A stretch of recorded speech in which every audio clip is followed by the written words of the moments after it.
This is Criteria.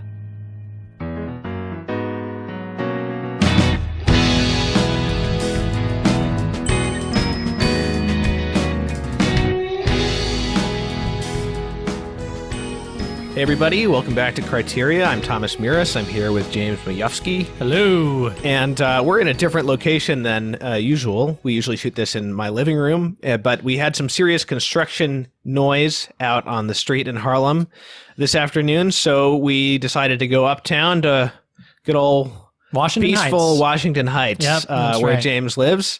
So we're in the Majewski home. Majewski. Welcome to Mikasa.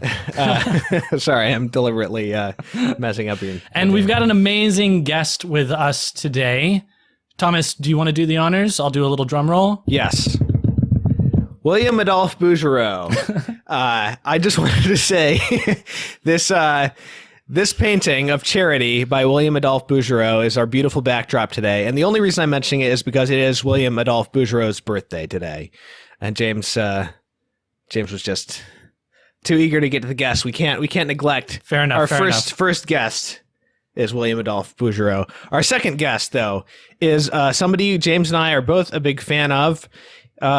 Many of you will probably know him from way back doing radio for Catholic Answers, but more recently as a podcaster, the host of the Patrick Coffin Show, which is how James and I discovered his work, and the Grand Poobah of Coffin Nation.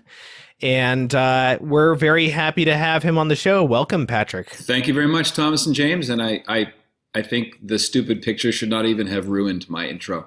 But I'm a Christian and I forgive you. So, by the way, the green screen there looks so real. It looks like there's an actual painting there. So kudos.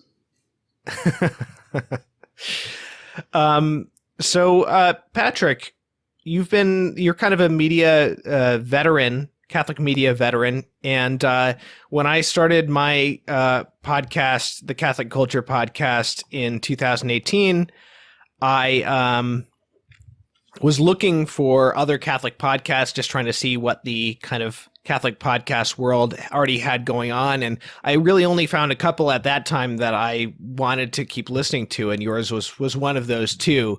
So I've been listening to you since, I guess, about maybe March or April 2018. Really enjoyed your interviews, and one of the things, other than your general professionalism that you bring, is the quality of the guests. You sometimes have really big guests, but you also have guests that nobody would have imagined. Nobody would have, I would never have thought to have that person on, but it's a really great guest, or somebody I didn't even know about, but who's a great discovery.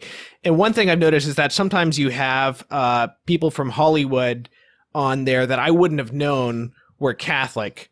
So James and I were both wondering, not to ask you to give up your professional secrets, but do you have a kind of some kind of background in Hollywood that kind of gives you these contacts? What's your backstory with LA? What's your deal, man? Oh, wow. Okay. No pressure. I'd have to have you. I'm going to have you and your audience killed after I reveal this. But given that, I came to Los Angeles in the late 90s. So this is in the previous millennium. And I was recruited to work for a company called Paulist Productions, run by the late Father Bud Kaiser. And a screenwriter named Barbara Nicolosi hired me. And so my job was to be a creative development executive. That's the fancy way of saying threw a lot of crappy scripts into the circular file. But I learned just so much about story structure and what a story is and what works and what doesn't work. And I got to go to the 1997 Oscars because my boss was a voting member of the Academy. And I pitched a movie to Sir Ben Kingsley, and I met Mira Sorvino. And it was a room full of people I never dreamed I would be in the same small real estate with. For those oldsters out there, this woman puts her hand on my shoulder and she's trying to get by to the restroom. She goes, "Excuse me, honey." And I say, "It's okay." And there's Shirley Jones, the mother from the Partridge Family, and Marion the librarian from The Music Man. So that's an example of how heady an environment I found myself in. And I did a screenwriting program, and I was, in fact, one of the first graduating alumni. That's right, Latin plural. yes, alumni of a program called Act One Writing for Hollywood. And it's a screenwriting seminar, very renowned for people who have a Christian worldview. So I think Act One gave me a lot of contacts. I'm also a big believer in getting comfortable hearing the word no, thank you. So I ask a lot more people to come on the show than say, yes, I would love to come on your show. And because I figure a no is just that's just en route to a yes. I met a terrific evangelical. He's a PhD in theology, who's a TV producer and media writer. I want to give a plug to Phil Cook. That's Cook with an E. My wife and I had a business meeting with him in Burbank a couple of years ago, and I'm talking about It's a Wonderful Life. And he goes, you have got to meet Todd Komarnicki. I said, who's that? He said, Todd produced the Will Ferrell Christmas movie, Elf.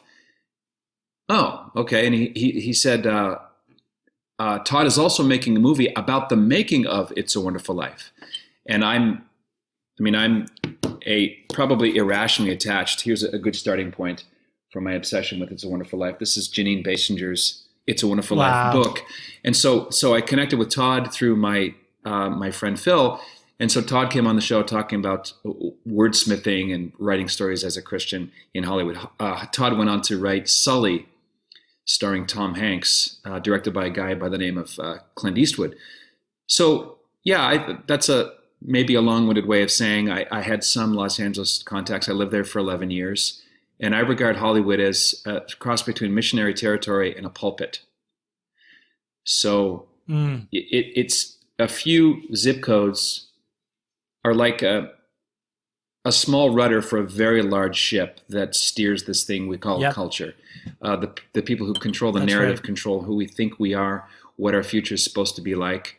And that's sort of my sweet spot. I think movies are a uniquely American art form of storytelling. They're sort of, they carry within themselves every other art form: music, dance, music, theater, everything maybe except sculptures.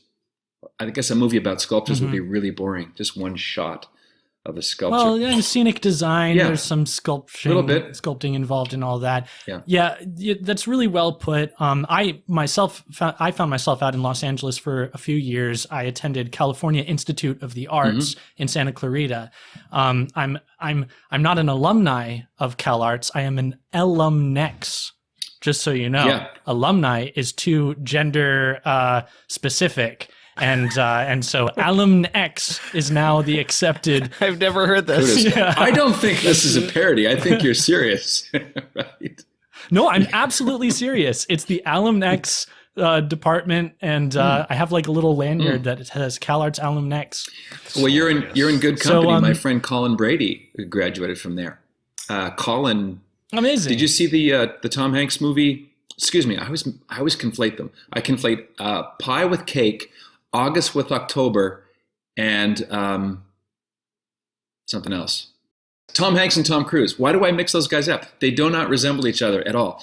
But the movie's called Magnolia. So Colin designed all the special effects of the frogs falling at the end of the movie. He designed Andy's, among other things, Andy's toy sequence in the Toy Story movies. He worked on the Hawk. He's an amazing guy. He's also a member of Coffin Nation. So Google Colin Brady. I used to live in Santa Clarita. So small world. Oh, great. Yeah, I loved Santa Clarita while I was there. Really nice spot. But since you've brought up Coffin Nation, let's just plug that really quickly. If you wouldn't mind giving our listeners the lowdown on Coffin Nation is a community of people that I didn't know exist. And when I left Catholic Answers Live, I had no idea what was going to follow, walking away from a regular paycheck into the void of what comes next. But it turns out that there are people, mostly Catholics, everywhere in the world that are able to finish each other's sentences. They want to integrate the faith into their life. They want to keep their kids in the church. They want to have a way to finish the sentence, I'm Catholic because, with greater confidence. And so we started the community in 2018. Going on 2 years, we're in 25 countries now. We do live webinars called Ask Away Thursdays. We have a deep dive in the area of personal development called Transform You. That was one of my first Jordan Peterson interviews, talking about his self-authoring suite. Mm-hmm. I've interviewed Jordan 4 times since then. How to give a talk, how to do a written budget, how to manage your time. And we have a closed Facebook group, and we have more fun than canon law permits. So it's coffinnation.com. That's the main wheelhouse. And it's, by God's grace, growing all the time, maybe even not as in spite of, but because of the absurd lockdown we find ourselves in. We strategize together because everyone feels like they're living their life in a silo, right? They don't realize that the people in the case of the Coffin Nation community, we have members in Abu Dhabi, in Japan, Ireland, the Philippines, every time zone in Australia. We have a growing contingent there in the land down under. So it's an honor, and frankly, it's really fun. I would volunteer to do this. So. Yeah, well, it's good work that you're doing. I think that you're right to say that not just in spite of the times, but because of the times, these kinds of Catholic networks, I think, are only becoming more and more critical. But yeah, so aside from being a Catholic media mogul and Hollywood insider, you're also a perfect guest for today's show. We're talking about It's a Wonderful Life because you've said, if I'm not mistaken, that It's a Wonderful Life is your favorite film. I think it's now take this for what it's worth. The context maybe here, greatest film of all time. I think it's the greatest film that has ever been made, and maybe the greatest film that ever will be made. I don't know how many thousands of years we have left. It is, and I've been watching about 2 or 3 movies a week for over 20 years, maybe 25 years. The first film I ever had the experience in a movie theater of watching a film, and you're so riveted by it, you're so blown away that you have to watch it again immediately.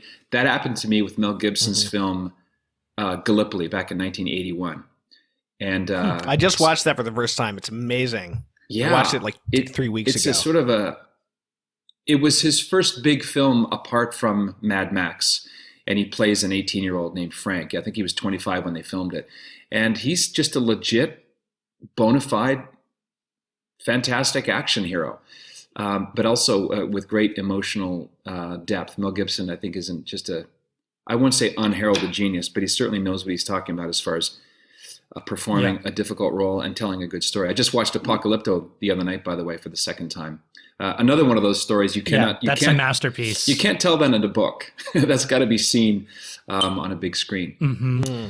So, It's a Wonderful Life is a unique combination of every film genre except for musical. It's noir, it's comedy, it's lighthearted, it's serious, it's about family, but it's also about loss and death and drunkenness. It fires in so many different pistons and includes within itself so many different genres of film. And as I wrote an essay in National Review Online, oh my gosh, it's 8 years ago. It ran Christmas Eve, called The Little Story That Did. And I try to explain the secret sauce. And it's hard to articulate why it works so well, because it subverts the usual expectation when you have a lot of people working on the film. Normally, you want to keep it streamlined. You want to have a director and a writer and a producer, and that's a sort of a tight-knit team because fewer things can go wrong. In the case of It's a Wonderful Life, it started with a guy named Philip Van Doren Stern in February 1938. He was shaving one day, and it all came to him. A guy named George wants to kill himself, and he gets a look at his world had he not existed. That's the kernel of the story, and that became a 23-page circular that he sent to his friends called The Greatest Gift. Then he sent it again. Next year, he began to send it to publishers, and he got one rejection letter after another. Finally, in 1943, it landed on the desk of a guy by the name of Cary Grant at RKO, and Cary Grant passed on it. Now, interestingly, Cary Grant passed on that film, but he played a similar character in a film that came out after It's a Wonderful Life called The Bishop's Wife, starring David Niven and Loretta Young. In fact, there's a lot of overlaps. I'm not saying there was thievery involved, but there's a lot of thematic and even some cast overlaps. Carolyn Grimes plays the young girl in The Bishop's Wife, and she was Zuzu, remember Zuzu's Petals from It's a Wonderful Life. So I'm getting ahead of myself a little bit. And you interviewed her. I did. I interviewed her because on what we call in Canada Boxing Day that year, I'm walking into a movie with my daughters, and my wife texts me and she says, "Do you know who Mary Owen is?" No. You got to read this email. So I watched the movie. I think it was The Hobbit. I came back and I read this long, very flattering letter from a woman named Mary Owen, who read the essay in National Review. Well, Mary Owen is the real life daughter of actress Donna Reed.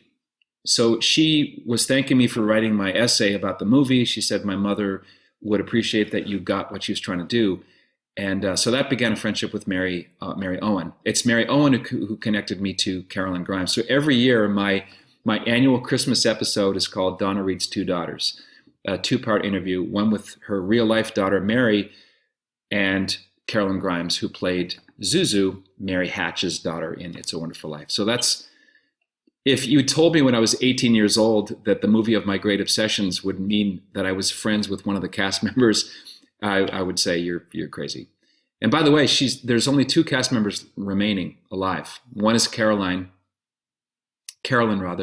and the other is Virginia Graham, who played Ruth Bailey Dakin, Harry Bailey's wow. sister. She's still alive too. So that's fun. Put it in the fun bucket.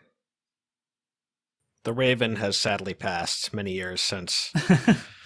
The raven, the squirrel, the owl. What owl? There's an owl in Uncle Billy's Strange. I totally missed the owl. That Raven, I can't remember. I read about this a long time ago. The Raven has a name. The Raven is like been in like hundreds. I feel like over 100 movies or something. That's like a movie star Raven. Yeah, Capra's used it before. I think that Raven. I don't remember the stage name of the Raven, but I could maybe contact the Raven's manager's grandson. Also in the movie, You Can't Take It With You, I believe. Yeah, it was in multiple. I think I read that it was in a lot of his films. Mm-hmm. I had the great pleasure earlier this year. I've been boning up on my classic movies because of this podcast. And earlier this year, I watched a number of Frank Capra's films. I watched most of which starred Jean Arthur, who I'm just a huge fan of now. Yeah. Mr. Smith Goes to Washington, Mr. Deeds Goes to Town, and You Can't Take It With You, I think, were the other ones that I watched. I think my second favorite, next to It's a Wonderful Life, which is my favorite Frank Capra that I've seen, would probably be Mr. Deeds. But, you know, I find this with a lot of movies of the time, especially Frank Capra and John Ford, but especially Frank Capra. You know, there's something so edifying and so positive about these films, and in every respect, but also especially in their outlook on America and what it means to be an American. You know, the guy was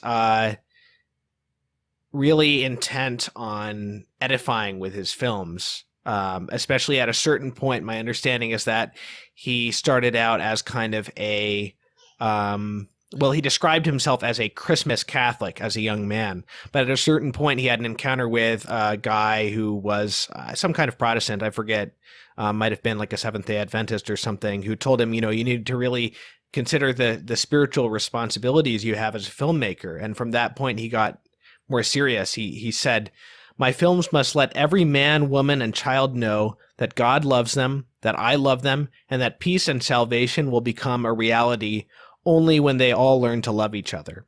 And so that was his guiding philosophy from a fairly early point in his career. And then, you know, as time went on, I believe he became a more serious Catholic, especially in his later years under the influence of his wife, who was Catholic. He returned to the full practice of his faith. But you can see throughout his career, even before that, a very,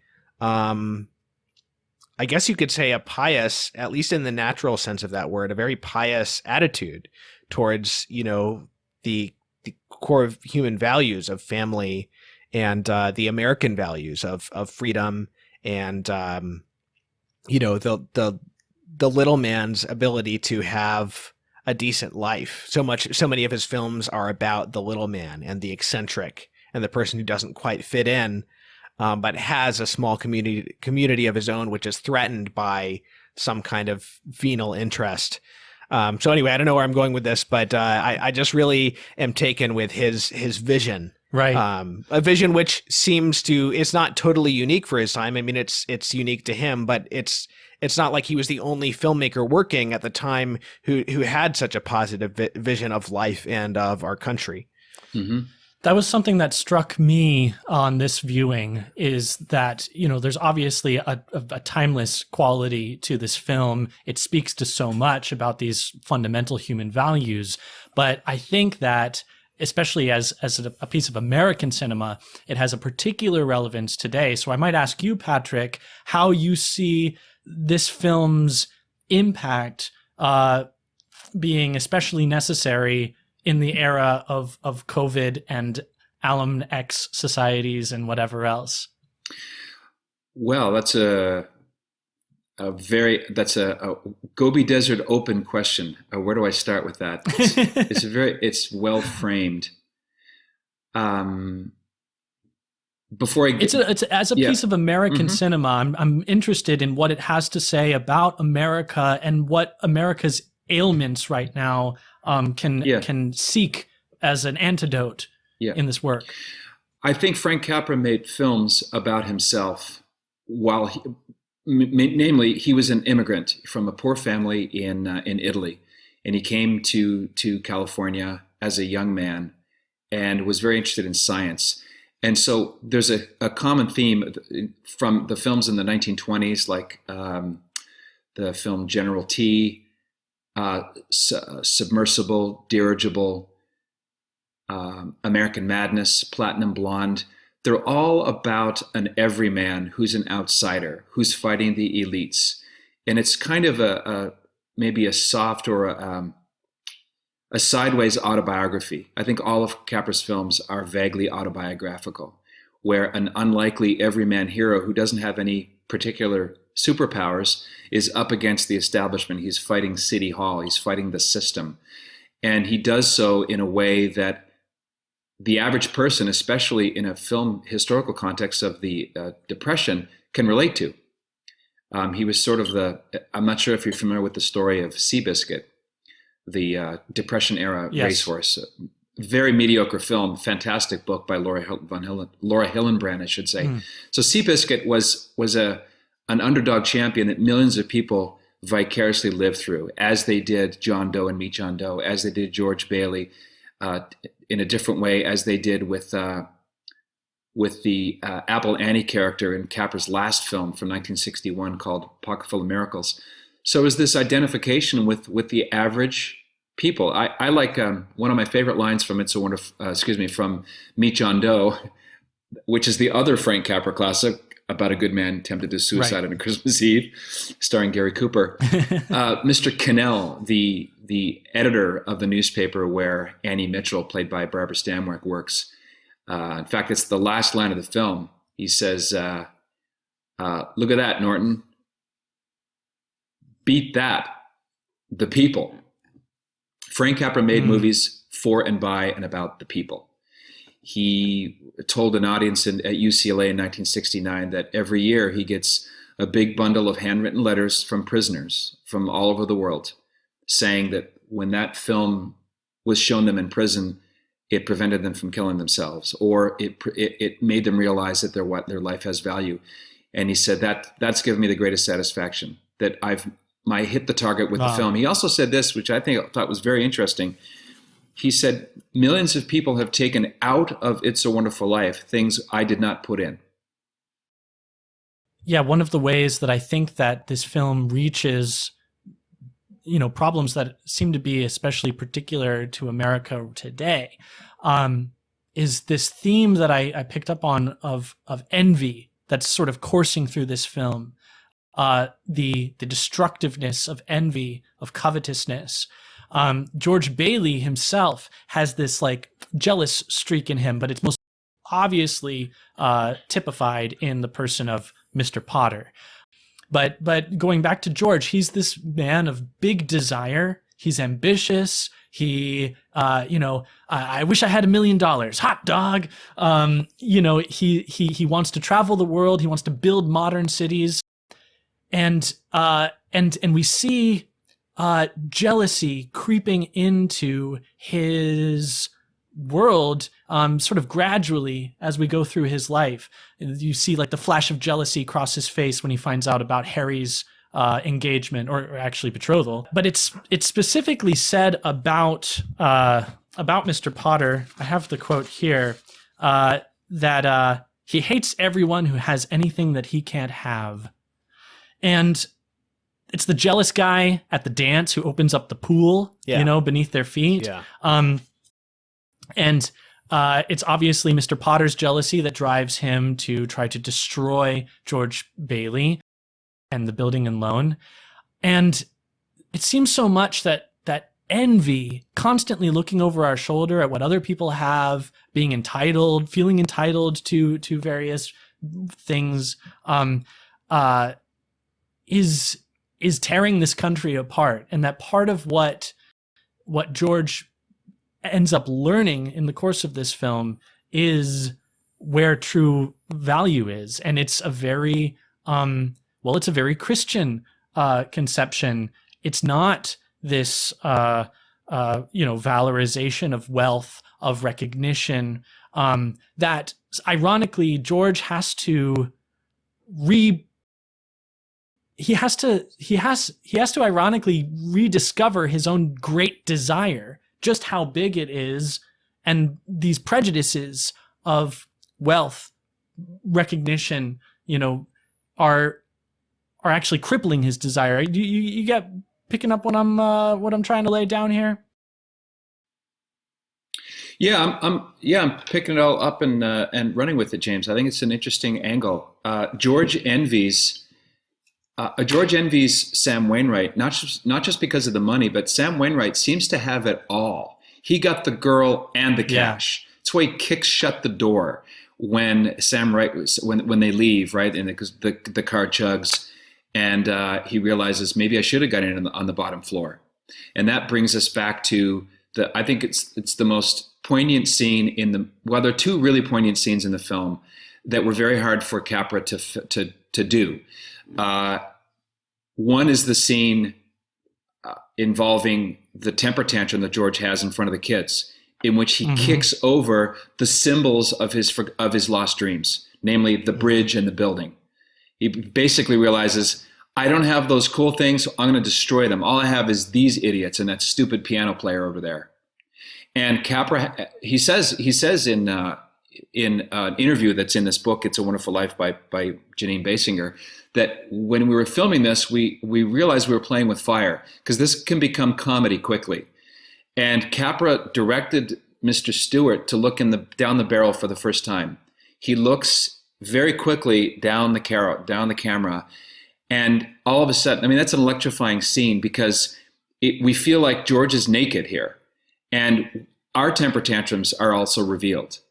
Like there's an identification when an actor is asked to look into the camera. It's a very profound little thing. And the other scene it takes place in the parlor of Mary Hatch, when the conversation begins in the sitting room where George leaves his hat eventually, and she asks the key line, "What do you want?" Basically, why did you come here? Remember, his mother adjusted him the other way. That's that funny line, "Here's your hat, what's your hurry?" She puts the hat on because she wants him to at least check out Mary Hatch, who's now back in town. And he says, the reason I wouldn't is Sam Wainwright. And then he says, you mean all's fair in love and war? And she goes, well, I don't know about war. So he makes his way, almost an unconscious desire to be there. He's like clacking the fence with a stick, and he gets Mary's attention, and they have that conversation about what George wants. That's the key to the whole movie. What does George Bailey want? And of course, Potter's also jealous of what the Baileys have. Why else would he lie about Uncle Billy accidentally leaving the money? So Potter's main sin, I think, is envy, which is ironic because everyone looks at him as the guy who has it all, at least financially.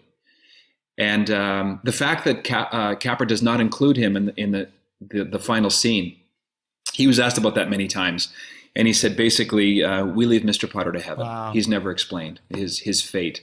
So maybe damnation is a possibility in this universe. We recently discussed the film The Lavender Hill Mob. I don't know if you've seen that one. But in that, we also I discussed. didn't see it. Mm-hmm. It's an old British comedy, heist comedy with Alec Guinness from the 50s, I think. And Yep. James, in that you also brought up the theme of envy, specifically envy as a result of failing to follow your dreams, and as a result of maybe even having base dreams. But also in this film, we have George making these real sacrifices, these really noble choices repeatedly throughout the film to give up his dreams. And yet he never seems quite at peace with it. So I guess, you can talk about envy. I see that as symptomatic of something deeper in George, at least. So what I wonder about this character is, he makes these choices, but what is it that is his flaw that keeps him from being at peace in the sacrifices he's made? Maybe that's where the envy comes in. But it's just kind of interesting. I wonder, when he's making these sacrifices, some people can make sacrifices more out of duty than out of love. So that's one question we can ask is, what's the spirit in which he's making these sacrifices? Is there something even in those sacrifices that needs to be purified for the reasons that he does it?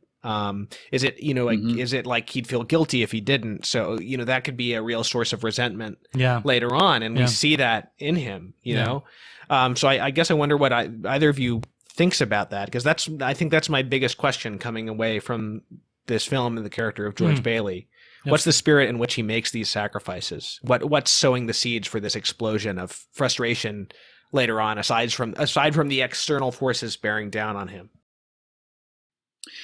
Well, for me, it's the realization in George's life by George that he loves his father but wants to go beyond his father. He has that conversation that's the last conversation that he has with his father when Harry asks permission in the background to drink some gin. He says, "No, son, not one drop." And Annie's there, the housekeeper. And finally, George gets to the point where he can say, Dad, because he said something kind of harsh. He wouldn't want to be cooped up in a shabby little office. And he says, "You want to know something? I think you're a great guy." And then Annie says, "It's about time one of you lunkheads said it." It's so George's father dies soon after that night. And it's the loss of his father that makes him realize that he can make a dream out of what he thought it was a nightmare, namely the limits and the stifling anti-creative thing that would be taking over the Bailey Children in Loan. That's what George grapples with. And as you say, James, he's envious. What is envy but a grabbing on mentally to what someone else has, and have them, you be fine with them losing it. Maybe that's what distinguishes jealousy from envy. I mean, God is just jealous God, so jealousy can't be that bad. But envy is a deadly sin because we rejoice in someone else's downfall. We so hunger for what they have. Right. And George, what unlocks George's heart and kind of does what I would call a chip replacement is that the answer to George's happiness lies in letting go and not clinging. He has to let go of everything about what he thought his life should be for the sake of, think of what he says to the cops, right? The thing that precipitated his breakdown and his temper tantrum was the knowledge that he's worth more dead than alive, and he's going to suffer jail and shame and all that. That's the first thing out of his mouth. "Oh boy, it's the detectives. I'm going to jail." Yeah. That's called falling. That's falling upward to a great height. I think that's really well observed. Because, I think that throughout, when he's making these sacrifices, Thomas, you can observe that he's not just it's not just a sacrifice for him, that in fact, there are instances where his desire to remain in Bedford Falls shows, almost in spite of himself. So like, for instance, I'm thinking when he first leaves the board meeting, where he first tells off Mr. Potter, he walks out and he's going to catch his taxi, but he looks back and he says, "What's going on in there?" And it's in this moment where he betrays that he actually wants to know what's going on in there. So when he's asked to stay, you could say he's just doing it out of duty. He's just sacrificing. But I think that we're given reason to believe that there's a part of him that wants to be in the room where it happens. When he's on the phone with Sam Wainwright about the plastics factory, and Sam says, we're going to set it up in Rochester. He says, well, Rochester? Well, why not here? Right. Why would he Point, suggest Bedford Falls if it weren't for this love? I mean, and the love for Bedford Falls really comes through when he asks Violet, you want to make a night of it? And she says, what shall we do? Yeah. And he has this beautiful romantic date all ready in his head. He knows exactly the right places to go. This is a man who loves this his environment. Let's go out in the fields and take off our shoes and walk through the grass. Huh? Then we can go up to the falls. It's beautiful up there in the moonlight. And there's a green pool up there, and we can swim in it. So I think that, you're right, Patrick, that he has to let go. And part of what he has to let go of is outdated dreams, basically. That our dreams, they point us towards something, but there's this weird phenomenon where our own plans, maybe that's what he needs to let go of. It's the plans and the preconceptions about how our dreams are going to be fulfilled. Because I don't think we should ever let go of our dreams. Our dreams are given to us by God. He says he wants to build things, but he is building things in the town. Exactly. So it's these plans and these preconceptions. It's when he shakes Mary Hatch and says, I want to do what I want to do. Amazing. Amazing scene. Yes, man. And it's this strange phenomenon where our own plans can prejudice our encounter with reality, so we can't see what's in front of us. We can't even see what's inside of us, like where the real desire is. I mean, when he saves Building and Loan on that day, when the run on the bank is being made, he's alive. It's electric, and at the end, he's so happy we did it. He almost forgets that he does. He forgot that he got married that day. So I think that his desire shows, that deep down, that this isn't just a sacrifice, that he is made for this. He's made for Mary and for the family and for this community. But that there are these sort of these viral ideas, preconceived ideas about what's worthwhile. It's about what is the story of George Bailey. And when he sits in that room with Mr. Potter, when Mr. Potter's trying to buy him out, when Mr. Potter is shaming him at the end, when he comes to him, he tells him a very different story of who George Bailey is. He tells him the story that, well, like you pointed out, Patrick, gives him the line, you're worth more dead than alive. And that's not true. And that's what Satan does, but it's the angel who comes and shows him the true story. And that links him back up with his true desire. Patrick, this is your favorite film. Go ahead. Oh, just want to piggyback on what James just said. Potter is obviously a kind of a dim echo of the devil. And the devil is a brilliant liar. And so his name is Potter, which is a kind of a name ascribed to God, the potter's clay, right? And he's always offering, he's always making a deal with people. That's what distinguishes Mr. Potter. And it makes him the opposite doppelganger of Peter Bailey. They're opposite poles. Peter Bailey is the one who so cares for his tenants that he's willing to go into the poorhouse himself. Whereas Potter is the exploiter. He's the ruthless laissez-faire capitalist on steroids. And as you were talking about Mary's the key here. Mary is the one who tells George what his real dream is. And it's all encapsulated in concentrated orange juice form on that beautiful, I get emotional thinking about that scene. It's Wainwright, and George is whipping himself up into a lather.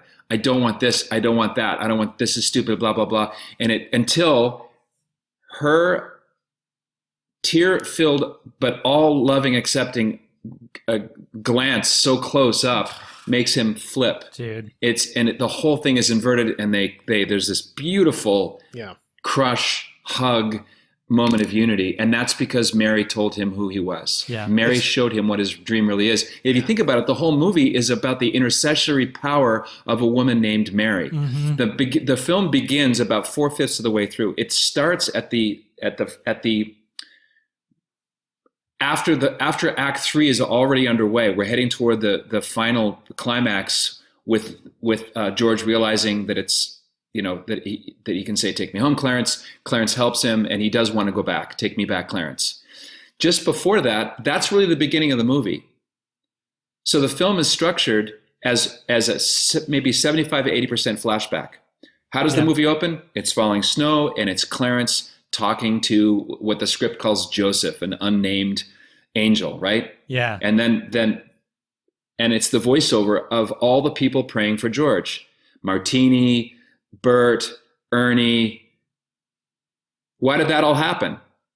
Because Mary says, after George leaves to kill himself, Timmy says, "Should we pray?" "Yes, Timmy, pray very hard." And she's on the phone, starting that prayer chain. Yeah. Yeah. So this is a movie about the prayers of a woman named Mary. Yeah, it's really beautiful because in so many ways she sort of foils him. He wants to build modern cities. She wants to live in the old dilapidated house. He wants to get out. Mm-hmm. She gets homesick and comes back. And it's like you said, she teaches him how to really desire. I have a huge crush on this woman, Donna Reed, in this film. She's like the ideal woman, and I can't take my eyes off her when she's on the screen. Isn't it incredible? The reveal. Capra does a beautiful thing in her reveal because we first see her shining in George's face. We see George look at her before we look at her. Right. On the dance floor. And it's specifically and you notice.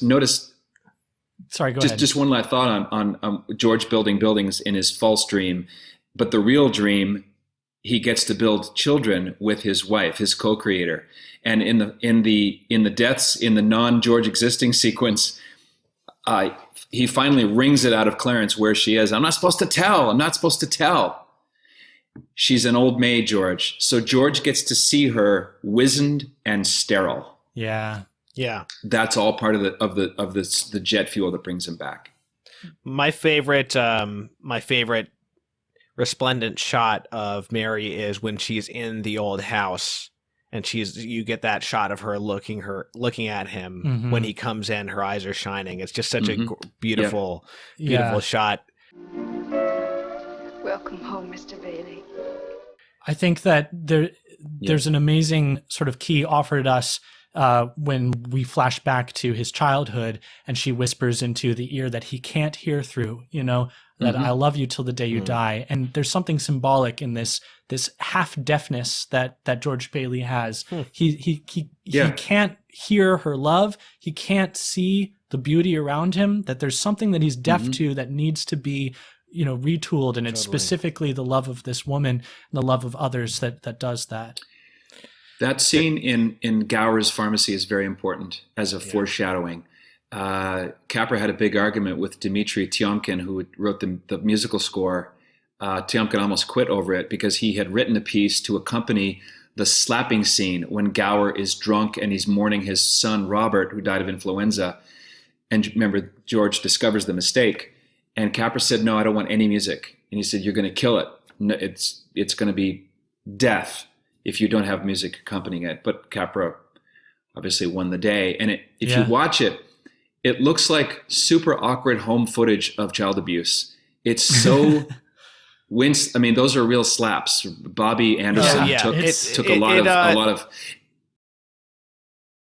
This movie has a number of devastating scenes in it, and that scene I think is about 8 minutes into the film, and it is brutal to watch, just brutal. And we get those wonderful reaction shot from the Mary Hatch character as a child. Right. It's incredibly That's why I brought it though. up. Yeah. She's willing to suffer with and for him. She winces in his pain, and that's what loving George Bailey is going to mean for her later. I wanted to bring up this other big character that kind of brings him back from the abyss, which is really just Bedford Falls. I think that there's something important about the location here. The first shot of the opening shot of this film is a sign, "You are now in Bedford Falls," and there's something kind of almost like, it's transporting in that moment. You're taken to another place. But there's something that Mr. Potter says about Bedford Falls that I wanted to bring up. And it's when, he's just sort of turned George away in his need, and he's calling the cops. George goes to leave, and Potter says, "You can't hide in a little town like this." And I think that it's ironic, because that's true. You can't hide in a little town like this. And it's really that phenomenon that is his saving grace. He's known by people. Right. People can recognize the greatness that's inside of him. I think so many people with big desires, big ambition, they go to these cities and they're immediately hidden. All of their greatness, gone. They become sterile, frustrated and angry. And there's I think a nod toward that with Violet when she's about to get out, but something changes for her. She decides, no, I'm not going anywhere. I'm staying. It's that in that final inscription on the book of Tom Sawyer, that no man is poor who has friends, or a man with friends is rich. Yeah. Or, I forget exactly how it goes. I think it was the former. Yeah. Yeah. No man is poor who has friends. Yeah. So I kind of see that as being,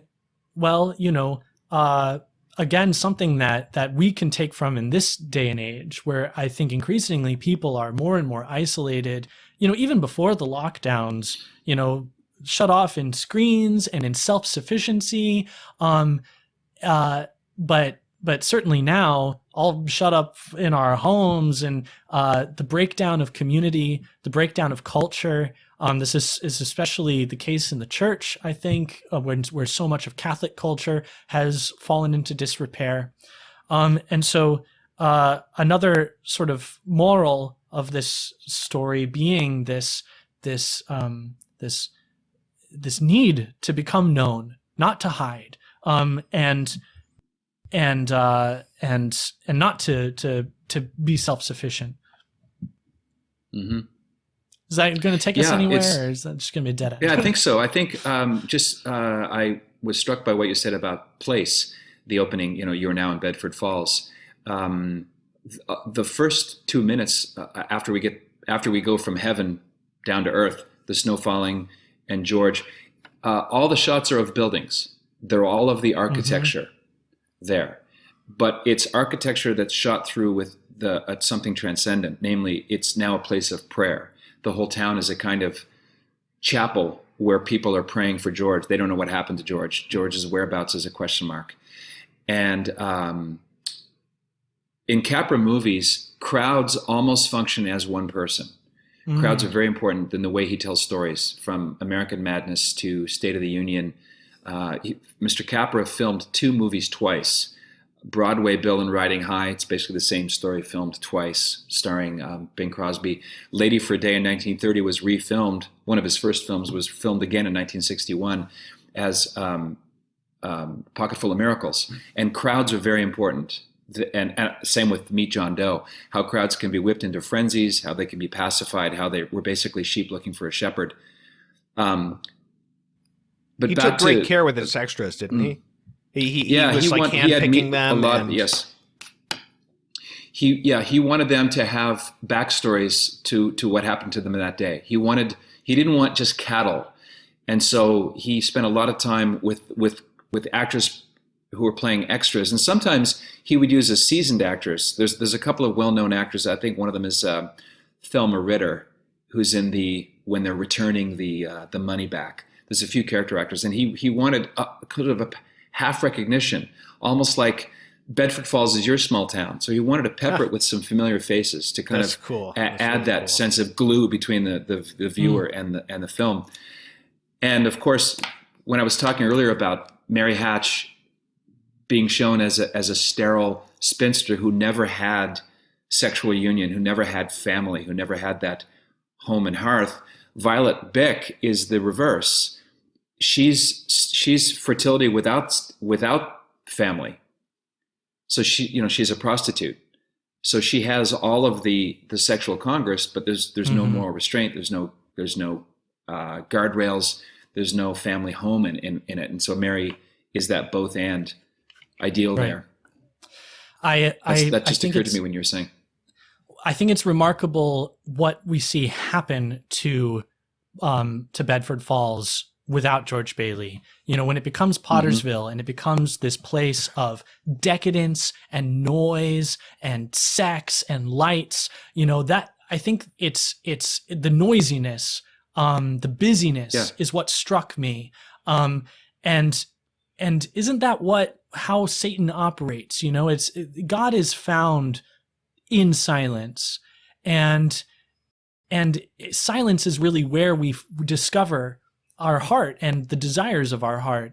And it's the noise and it's the fantasy and the flashy lights and what we're told to want, the world, that gets in the way of that. So when Bedford Falls is a place of silence, it's a place where love and family can thrive.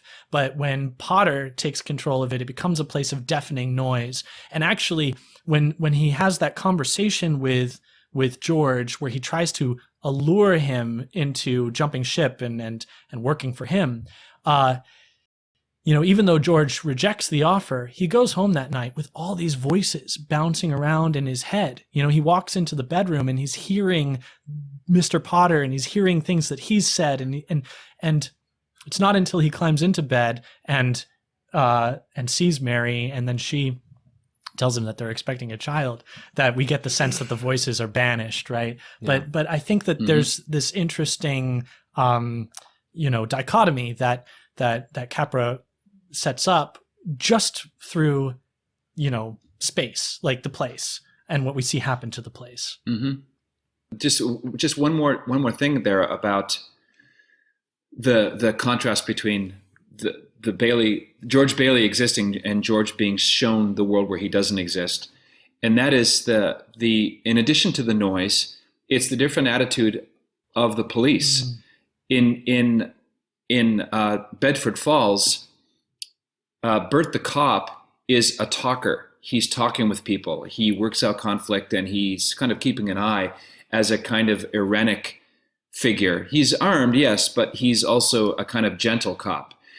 In the upside down world, the special world where everything is, what you've just been saying, it's chaotic and it's super noisy.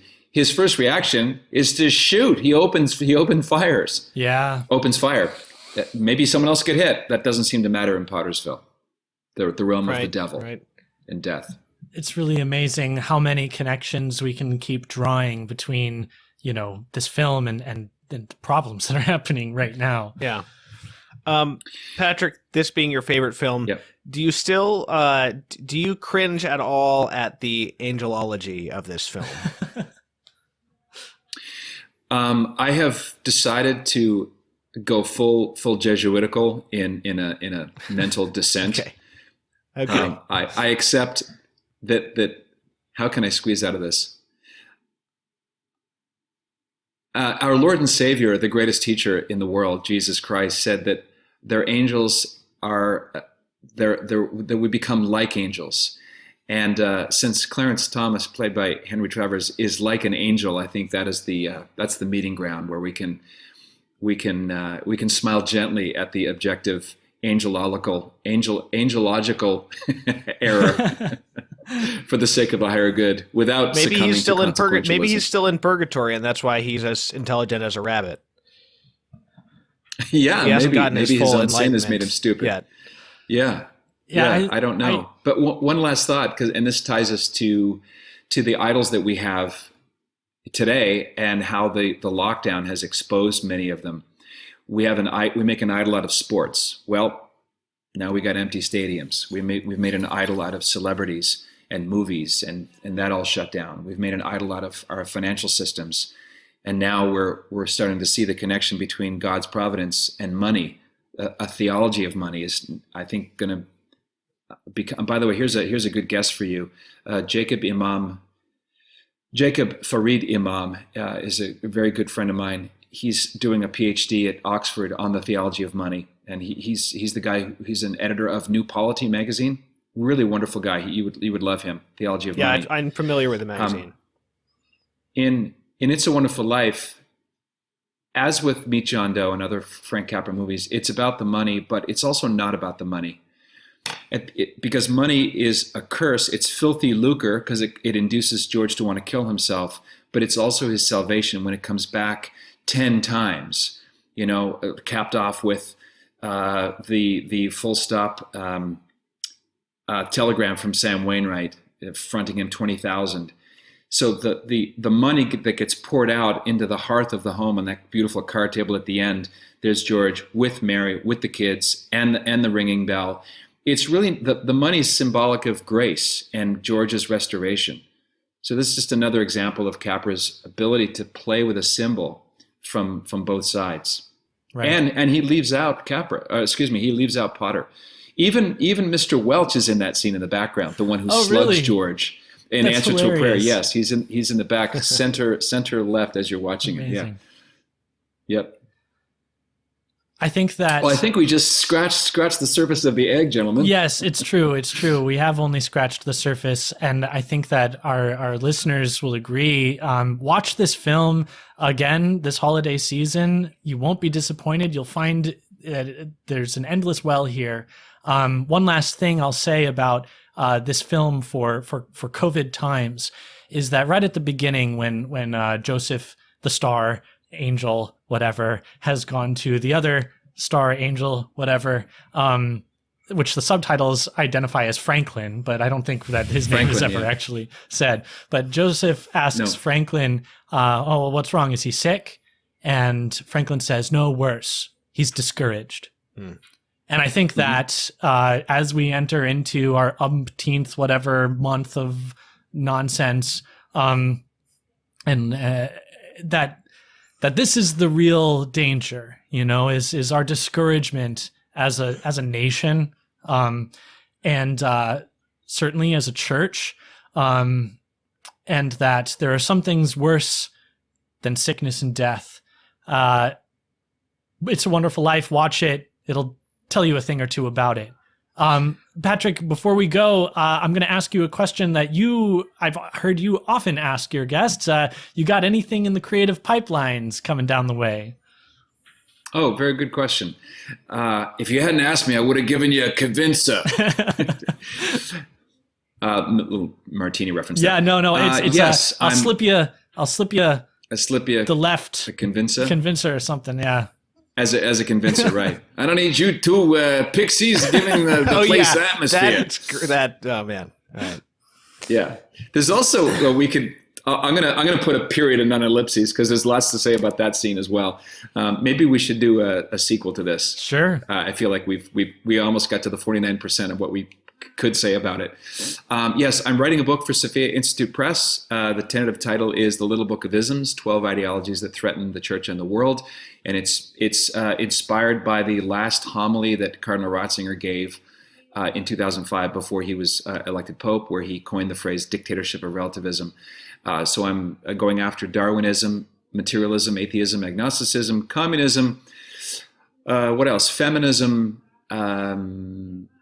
scientism. I have a real heart for young people who walk into a college lecture hall and lose their faith before Thanksgiving arrives. And so I really wrote it for them. So that's kind of in the pipeline. I'm working on a movie that I can't discuss. Again, I'd have to have you killed. But mostly I enjoy providing content for members of Coffin Nation. So if you want to find out more what that is, that's coffinnation.com. Two quick things. I can send links, by the way, if you want, to orient people who've never seen the film It's a Wonderful Life. Yes, there are those sad few who haven't. My essay, The Little Story That Did, might orient people who maybe have seen it 10 times and didn't notice certain things that I've put into one place. And also, I think people would really love the episode number 55, Donna Reed's Two Daughters. So if you're a devotee of the film as I am, those two things I think will be really enjoyable for your viewers, your peeps. We'll link to all of these. By the way, I think my first time watching this movie all the way through was last year, so or maybe the year before that. My wife had never seen the film before, and she's a convert to the church, so we can forgive her of being behind on a few things. But we rewatched it again this year, and she told me that's it. That's my favorite movie of all time. So, wow. Yeah. Beautiful. I wanna just also I'll link to all the things you just mentioned, Patrick. I also want to encourage people to go on Wikipedia and look up the Frank Capra article, because he was a fascinating person and led a very fascinating life with all these ups and downs. And I also want to end with a quote from him that it was a piece of advice that he gave to young filmmakers. I believe, if I remember where I heard it, it was when he was receiving the American Film Institute's Life Achievement Award. Capra says, "Only the morally courageous are worthy of speaking to their fellow man for 2 hours and in the dark." Dude. That's good. That's a great summary of the man. Patrick, thank you so much for coming on the show. We'd love to have you on again to talk about Once Upon a Time in Hollywood, as you suggested, maybe next year.